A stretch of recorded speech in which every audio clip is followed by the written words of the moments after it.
નમસ્કાર, very good morning. Shri BB and PB Hirpara કન્યા વિદ્યાલયના ઓનલાઈન ટીચિંગમાં હું ધોરણ 9ની તમામ વિદ્યાર્થીની બહેનોનું હાર્દિક સ્વાગત કરું છું. મારું નામ છે નિમાવત સર અને ધોરણ 9માં હું તમારો ઇંગ્લિશ વિષય છે તે હું તમને ભણાવીશ. તો સૌથી પહેલાં તો આપણે થોડોક પરિચય લઈ લઈએ. અંગ્રેજી વિષય જોવા જઈએ તો સહેલો વિષય છે અને ધોરણ 9ની વાત કરીએ તો આપણો જે વિષય છે તે કુલ 2 વિભાગમાં વહેંચાયેલો છે. એક પાઠનો વિભાગ અને બીજો વ્યાકરણનો વિભાગ. અને તમારું જે પ્રશ્નપત્ર છે, તમારી જે પરીક્ષા છે, એ પરીક્ષામાં પણ આ બંને વિભાગોમાંથી પ્રશ્નો પૂછવામાં આવશે. પાઠના પણ પ્રશ્નો હશે અને તેની સાથે સાથે વ્યાકરણના પણ પ્રશ્નો હશે. તમારામાંથી કેટલાક બહેનોએ તો અંગ્રેજીની ટેક્સ્ટબુક વાંચવાની શરૂઆત પણ કરી દીધી હશે અને જે બહેનોએ શરૂઆત નથી કરી એ લોકો વહેલી તકે શરૂઆત કરી દે, કારણ કે જુલાઈ મહિનાના એટલે કે આ મહિનાના અંતમાં તમારી એકમ કસોટી લેવામાં આવશે અને એ એકમ કસોટીમાં તમારી જે ટેક્સ્ટબુક છે એમાંથી પહેલાં 2 યુનિટ છે તેનો સમાવેશ કરવામાં આવ્યો છે. તો આજે આપણે અંગ્રેજી વિષયની શરૂઆત કરવા જઈ રહ્યા છીએ. 9મા ધોરણના જો અંગ્રેજીની આપણે વાત કરીએ તો તમે જોઈ શકો છો કે કુલ 11 પાઠ આવેલા છે. બરાબર, શરૂઆતથી લઈએ તો કુલ 11 પાઠ આવેલા છે અને કુલ 4 પોયમ આવેલી છે. પોયમ એટલે કે કવિતાઓ આવેલી છે. તેની સાથે સાથે વ્યાકરણના પણ ઘણા બધા ટોપિક છે જે આપણે આખા વર્ષ દરમિયાન શીખવાના રહેશે. અને આપણે જો પહેલા સત્રની વાત કરીએ દિવાળી સુધીના, તો દિવાળી સુધીના સત્રમાં જે પહેલા 6 પાઠ છે, તમે માઉસનો એરો પણ જોઈ શકો છો, 6 પાઠ છે તે આપણા કોર્સમાં છે, પહેલા પાઠથી લઈ અને 6થા પાઠ સુધી. અને પહેલી 2 કવિતા ધ રિવર અને ધ યુઝફુલ પ્લાવ આ બંને પણ આપણા કોર્સમાં આપેલા છે.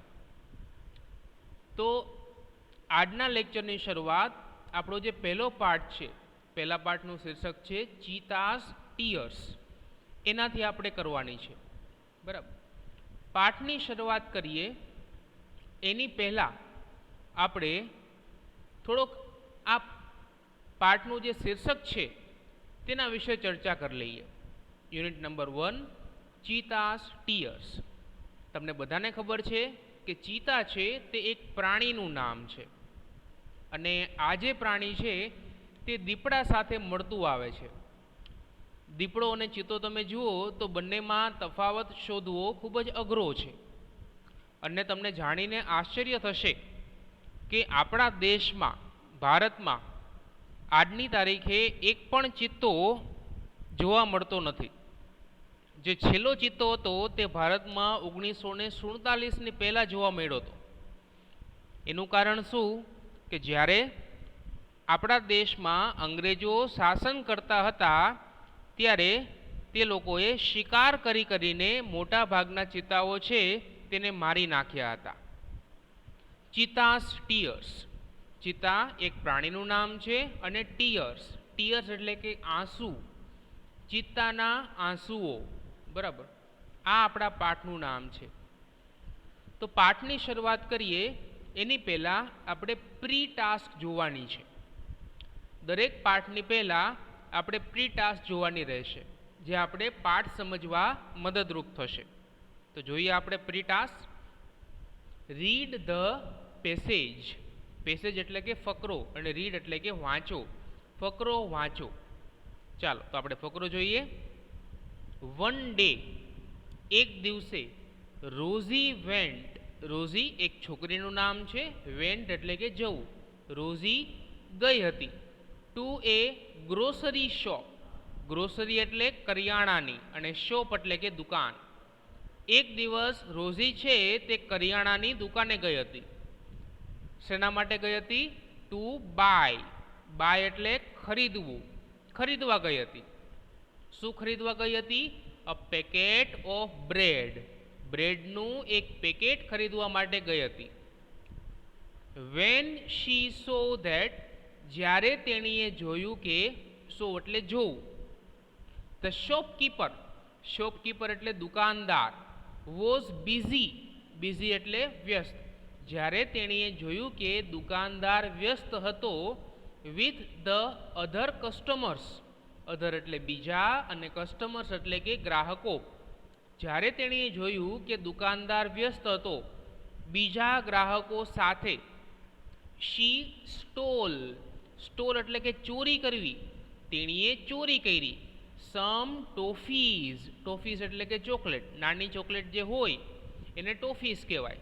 તેણીએ કેટલીક ચોકલેટની ચોરી કરી લીધી. ફ્રોમ અ જાર, જાર એટલે કે બરણી. દુકાનદાર જ્યારે બીજા ગ્રાહકો સાથે વ્યસ્ત હતો ત્યારે રોઝીએ એક બરણીમાંથી કેટલીક ચોકલેટની ચોરી કરી લીધી. When she got back home, she got back home, got back home એટલે કે ઘરે પાછું ફરવું. જ્યારે તેણી ઘરે પાછી ફરી ત્યારે હર મધર, મધર એટલે કે માતા, તેણીની માતાએ આસ્ક્ડ હર, આસ્ક્ડ એટલે પૂછવું, તેણીને પૂછ્યું. ફ્રોમ વેર, ક્યાંથી? શી હેડ ગોટ ધ ટોફીઝ, તેણીએ ચોકલેટ લઈ આવી. તેણીની માતાએ તેણીને પૂછ્યું કે તેણી ક્યાંથી ચોકલેટ લઈ આવી. રોઝી ટોલ્ડ હર મધર, રોઝીએ તેણીની માતાને કીધું ધ ટ્રુથ, ટ્રુથ એટલે કે સત્ય, જે સાચું હોય તે. રોઝીએ તેણીની માતાને સત્ય કીધું કે તેણીએ જ્યારે દુકાનદારનું ધ્યાન નહોતું ત્યારે તેણીએ આ ચોકલેટ છે તે ચોરી કરી લીધી. એ સત્ય તેણીની માતાને કીધું. ત્યારબાદ તેણીની માતાએ શું જવાબ આપ્યો? હર મધર સેડ, તેણીની માતાએ કહ્યું it is really very bad, આ તો ખૂબ જ ખરાબ છે. શું કરવું ખરાબ છે? ટુ સ્ટીલ, સ્ટીલ એટલે કે ચોરી કરવી, ચોરી કરવી તે ખૂબ જ ખરાબ છે. The shopkeeper might not be, might not be એટલે કે કદાચ, દુકાનદાર છે તે કદાચ not be looking at you, દુકાનદાર છે તે કદાચ તારી સામે નહીં જોતો હોય, એનું ધ્યાન તારી તરફ નહીં હોય. બટ પરંતુ, હવે અગત્યનું વાક્ય આવે છે, સમજવાનો પ્રયત્ન કરવાનો છે. ડિસઓનેસ્ટી, ડિસઓનેસ્ટી એટલે અપ્રમાણિકતા. ડિસ્ટ્રોયઝ, નાશ કરે છે, ડિસ્ટ્રોય એટલે નાશ કરવું. અપ્રમાણિકતા છે તે નાશ કરે છે. શેનો નાશ કરે છે? ફેઇથ, ફેઇથ એટલે કે ભરોસો, ઇન પીપલ, લોકોમાં. અપ્રમાણિકતા છે તે લોકોમાં ભરોસાનો નાશ કરે છે. જો તમે અપ્રમાણિક હો તો લોકો તમારી ઉપર ભરોસો કરતા નથી. સો તેથી વન શુડ નેવર સ્ટીલ ઓર લાય, તેથી કોઈ પણ વ્યક્તિએ ક્યારે પણ ચોરી ન કરવી જોઈએ કે ખોટું ન બોલવું જોઈએ. એટલે અહીંયા રોઝીની માતા તેણીને શું સમજ આપે છે કે ક્યારેય પણ ચોરી ન કરવી જોઈએ અને ક્યારેય પણ ખોટું ન બોલવું જોઈએ. રોઝી અન્ડરસ્ટૂડ, અન્ડરસ્ટૂડ એટલે સમજી જવું, રોઝી સમજી ગઈ. ધ વર્ડ્સ, વર્ડ્સ એટલે કે શબ્દો, રોઝી શબ્દો સમજી ગઈ. કોના શબ્દો સમજી ગઈ? ઓફ હર મધર, તેણીની માતાના શબ્દો સમજી ગઈ. એન્ડ વેન્ટ બેક, અને પાછી ગઈ. ટુ ધ શોપ, દુકાને પાછી ગઈ. કઈ દુકાને પાછી ગઈ? જે દુકાનમાંથી તેણીએ ચોકલેટની ચોરી કરી હતી એ દુકાને રોઝી પાછી ગઈ. ટુ રિટર્ન, રિટર્ન એટલે પાછું આપવું, પાછું આપવા માટે. ધ ટોફીઝ, ચોકલેટને. ટુ ધ શોપકીપર, દુકાનદારને. દુકાનદારને રોઝી ચોકલેટ પાછી આપવા ગઈ. રોઝી કહે છે આઈ એમ સોરી, હું દિલગીર છું, મને માફ કરશો. આઈ એમ સોરી એટલે મને માફ કરો, હું દિલગીર છું. For what I did, what I did એટલે કે મેં જે કર્યું તેના માટે હું દિલગીર છું. ધ શોપકીપર, દુકાનદાર તેને શું જવાબ આપે છે? ઇટ ઇઝ ઓકે ડિયર, કાંઈ વાંધો નહીં. You are A good girl, તું એક સારી છોકરી છો. તો અહીંયા પ્રી ટાસ્કમાં આપણે એક સરસ મજાની નાની વાર્તા સમજી. વાર્તા તો ન કહી શકાય, પરંતુ એક નાનો પ્રસંગ સમજ્યો. અને પ્રસંગમાં શું આપણે શીખ મળી કે ક્યારે પણ આપણે ચોરી ન કરવી જોઈએ કે ક્યારે પણ ખોટું ન બોલવું જોઈએ. ચાલો હવે આપણે આગળ વધીએ પ્રી ટાસ્કમાં જે બી છે તેના તરફ. Read the information. ઇન્ફોર્મેશન એટલે કે માહિતી. માહિતી વાંચો અબાઉટ ધ ઝુલુ ટ્રાઇબ. ઝુલુ એક નામ છે અને ટ્રાઇબ એટલે કબીલો. ઝુલુ કબીલા વિશે માહિતી વાંચો. હવે કબીલો એટલે વળી શું એ જાણવું આપણે જરૂરી છે અને પાઠ સમજવા માટે પણ આપણે ખૂબ જ અગત્યનું બનશે. આદિવાસીઓના સમૂહોને કબીલો કહેવાય. જે આદિવાસીઓનો સમૂહ હોય તેને આપણે કબીલો કહેશી. બરાબર. આપણે આપણા ગુજરાતની વાત કરીએ તો ગુજરાતમાં અમુક જિલ્લાઓ એવા છે કે જ્યાં આદિવાસીઓ વસે છે. સાબરકાંઠા છે, બનાસકાંઠા છે, અરવલ્લી છે, નર્મદા જિલ્લો પણ છે. આ જિલ્લાઓમાં આજની તારીખે પણ આદિવાસીઓ વસે છે. અને આદિવાસીઓ ક્યાં રહે? સામાન્ય રીતે આદિવાસીઓ જંગલમાં રહે છે. બરાબર. જંગલમાં શિકાર કરી અથવા તો જંગલમાં આવેલા વૃક્ષો છે તેના ઉપર થતા ફળો ખાઈને પોતાનું જીવન જીવે છે. તો અહીંયા એક ઝુલુ આદિવાસીઓનો જે કબીલો છે તેના વિશે આપણે અહીંયા નીચેના કોષ્ટકમાં માહિતી આપવામાં આવી છે. ચાલો તે આપણે માહિતી જોઈએ. અને બાળકો યાદ રાખજો કે આ માહિતી છે તે આપણે પાઠ સમજવા માટે ખૂબ જ મદદરૂપ થશે. તો ધ્યાનથી સાંભળવાની છે આ બધી માહિતી અને યાદ રાખવાનો પ્રયત્ન કરવાનો છે. સૌથી પહેલાં તો લોકેશન. લોકેશન એટલે કે એડ્રેસ, સરનામું. કે આજે ઝુલુ આદિવાસીઓનો કબીલો છે તે ક્યાં રહે છે, એનું ઠેકાણું શું છે. ક્વાઝુલુ નેટલ પ્રોવિન્સ. પ્રોવિન્સ એટલે કે પ્રદેશ. અને પ્રદેશનું નામ શું છે? ક્વાઝુલુ નેટલ. આ એક જગ્યાનું નામ છે. આનો કાંઈ બીજો અર્થ ન નીકળે. અને પ્રોવિન્સ એટલે કે પ્રદેશ. જે ક્વાઝુલુ નેટલ પ્રદેશ છે of south Africa. South Africa એક દેશનું નામ છે જે આફ્રિકા ખંડમાં આવેલો છે. બરાબર. ત્યાં આનું સરનામું છે, એડ્રેસ છે. ત્યારબાદ બીજી માહિતી આપણી પાસે છે પોપ્યુલેશન. પોપ્યુલેશન એટલે કે વસ્તી. બરાબર. આ ઝુલુ કબીલો છે તેની વસ્તી કેટલી છે? તો એની વસ્તી છે 9.2 મિલિયન. તો 9.2 મિલિયન તેની વસ્તી છે. લેંગ્વેજ. લેંગ્વેજ એટલે કે તમને બધાને ખબર છે ભાષા. આ ઝુલુ કબીલો છે તે કઈ ભાષા બોલે છે? તો આ 3 અલગ અલગ ભાષાઓ બોલે છે. ઇસીઝુલુ ત્યાંની પ્રાદેશિક ભાષા છે. ઝુલુ, ઝુલુ પણ ત્યાંની પ્રાદેશિક ભાષા છે. અને ઇંગ્લિશ, તેઓ ઇંગ્લિશ પણ બોલી શકે છે. ત્યારબાદ ચોથી માહિતી છે રિલિજિયન. રિલિજિયન એટલે કે ધર્મ. બરાબર. આપણે હિન્દુ, મુસ્લિમ, શીખ, ઈસાઈ વગેરે જેવા ધર્મો છે તેને આપણે રિલિજિયન કહેવાય. તો એ લોકોનો ધર્મ કયો છે? મિક્સચર. મિક્સચર એટલે કે મિશ્રણ ઓફ ટ્રેડિશનલ બિલીફ્સ.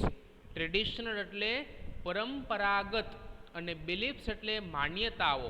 એ લોકોની જે પરંપરાગત માન્યતાઓ છે તેનું મિશ્રણ. અને ક્રિશ્ચિયાનિટી. ક્રિશ્ચિયાનિટી એટલે ઈસાઈ ધર્મ. બરાબર. તમને બધાને ખબર છે કે ઈસાઈ ધર્મ જે લોકો માનતા હોય એ લોકો ચર્ચમાં જઈ અને ઈસુ ખ્રિસ્તને પૂજે છે. બરાબર. એ ધર્મને આપણે ક્રિશ્ચિયાનિટી કહી શકાય.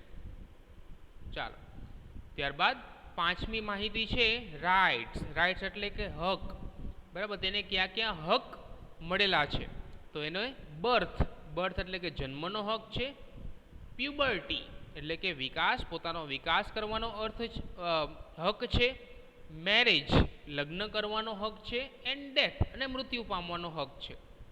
ત્યારબાદ છે ક્લોધિંગ. ક્લોધિંગ એટલે કે તેઓ કેવા પ્રકારના કપડાં પહેરે છે. બીડ્સ. બીડ્સ એટલે કે માથે જે કપડું બાંધે તેને બીડ્સ કહેવાય. આમાં ભેંસું, બરાબર, ત્યાંનો પરંપરાગત પહેરવેશ છે ગોટ સ્કીન બેન્ડ. બેન્ડ એટલે કે પટ્ટો. ગોટ, ગોટ એટલે કે બકરી. સ્કીન, સ્કીન એટલે કે ચામડી, બકરીની ચામડીનો પટ્ટો, જે મુખ્યત્વે એ લોકો કાંડા ઉપર પહેરે છે, હાથના કાંડા ઉપર પહેરે છે. અને ઈસીડવાબા એ પણ ત્યાંનો પરંપરાગત પહેરવેશ છે. ત્યારબાદ છે એના પછીની માહિતી ફૂડ. ફૂડ એટલે કે તેઓ કેવા પ્રકારનો ખોરાક ખાય છે. તો સૌથી પહેલાં તો વેજીટેબલ્સ, શાકભાજીઓ ખાય છે. ફ્રૂટ્સ, ફળો ખાય છે. બોઇલ્ડ મીટ, બોઇલ્ડ એટલે ઉકાળેલું, અને મીટ એટલે કે માંસ, ઉકાળેલું માંસ ખાય છે. ગ્રેન્સ, ગ્રેન્સ એટલે કે અનાજ, અનાજ ખાય છે. અને ઇન્સેક્ટ્સ, ઇન્સેક્ટ્સ એટલે કે નાના જીવજંતુઓ, નાના જીવજંતુઓ પણ તે લોકો ખાય છે.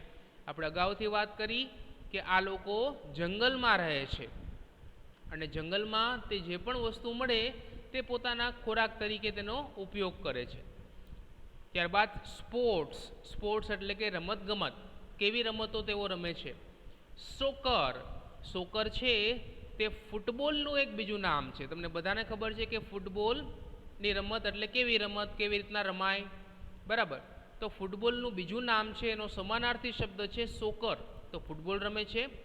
સ્વિમિંગ, સ્વિમિંગ એટલે એ લોકોને તરવાનું પસંદ છે. અને માફા કાંઠી, બરાબર, એ લોકોની આ પરંપરાગત રમત છે. ત્યારબાદ છે ક્રાફ્ટ્સ એન્ડ હોબીઝ. ક્રાફ્ટ્સ એટલે કે કળા, એન્ડ હોબીઝ, હોબીઝ એટલે કે શોખ. એ લોકોને કઈ કઈ કળા આવડે છે. ફોર એક્ઝામ્પલ, તમારામાંથી ઘણા બધા બહેનોને ભરતકામ આવડતું હશે.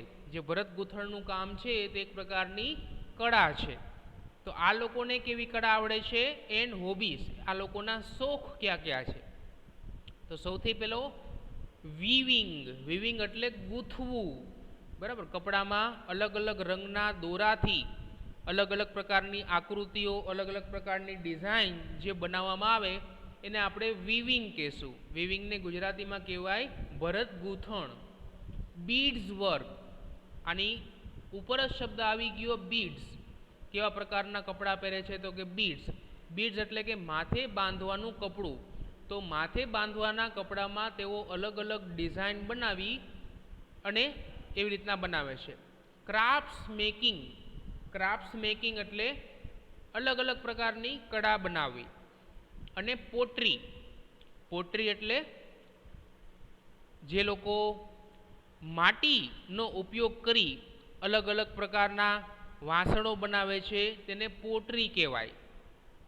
ચાલો, તો આ બધી માહિતી, આમાંથી થોડી ઘણી માહિતી તમને યાદ રહી હશે, યાદ રાખવાની છે, જે આપણે પાઠ સમજવા માટે ખૂબ જ અગત્યની બનશે.